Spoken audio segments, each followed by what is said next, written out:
वटवृक्षाच्या सावलीस आलेली एक छोटी चिमणी आज निरोप देण्यास उभी आहे.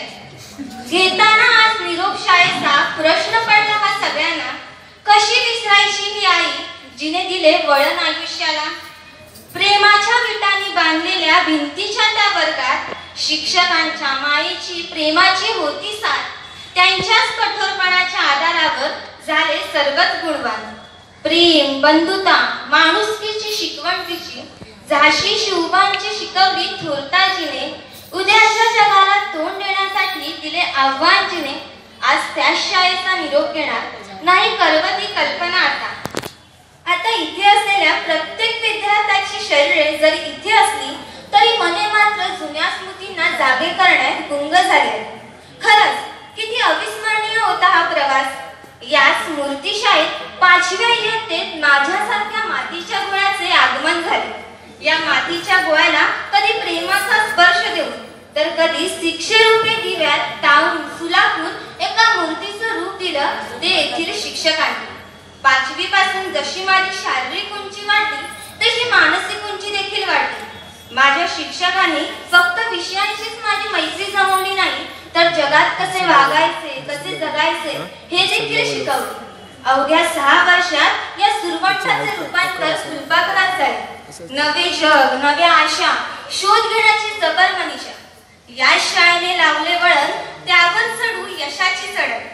हे वळण लावण्यासाठी शिक्षकांनी अविरत कष्ट घेतले.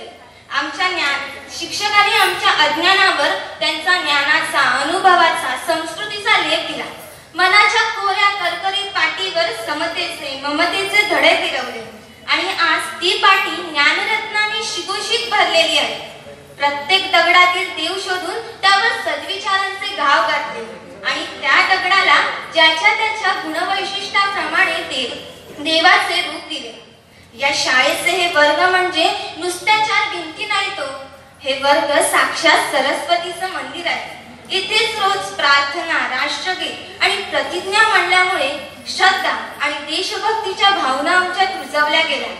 याच मंदिरात आयुष्याचं गणित कोणती पायरी न चुकता कसं सोडवायचं हे शिकवलं. याच मंदिराने इतिहासाकडून म्हणजेच भूतकाळातून भविष्य काळाकडे जगण्याचा प्रवास कसा करायचा याचं ज्ञान दिलं. 5वी पासून शिक्षकांचे कष्ट, त्यांची मेहनत लक्षात आली आणि म्हणूनच ठरवलं की सागरात कोणाचा आत्मविश्वास देणाऱ्या शाळेचे आभार मानण्याची आजची ही संधी. नव्या क्षितिजांना सादर घालताना जुन्या क्षितिजांना अभिवादन करणे हीच आपली संस्कृती. म्हणूनच या संस्कृतीची पाईक असणारी मी ही काट्यांप्रमाणे घोषणारी स्मृतींची फुले मनात साठवत शालेय विद्यार्थी स्टेजवरचे शेवटचे भाषण देताना माझ्यासाठी झटणाऱ्या सर्व ज्ञातज्ञ शिक्षकांना, शिक्षकेतर कर्मचाऱ्यांना मी शतशः अभिवादन करते आणि स्पष्ट करते की या मंदिरात उभारलेल्या पायावर माझी उत्तम माणूसरूपी इमारत नक्की उभी राहील आणि माझ्या यशाचा, सत्कार्याचा सुगंध सदैव या शाळेला प्रफुल्लित करेल. शेवटी जाताना एवढंच म्हणेन, बालपणीचे दिवस सुखाचे आठवती घडी घडी. आठवणींची भाते ही शब्दसुमनाची जोडी. बालपणीचे सखे सोबती, आठवणींना अजून झोंबती. काही गुरुजन, काही सवंगडी, या सर्वांनी विविध गुणांनी जशी घडवली तशीच घडली आयुष्याची घडी. धन्यवाद.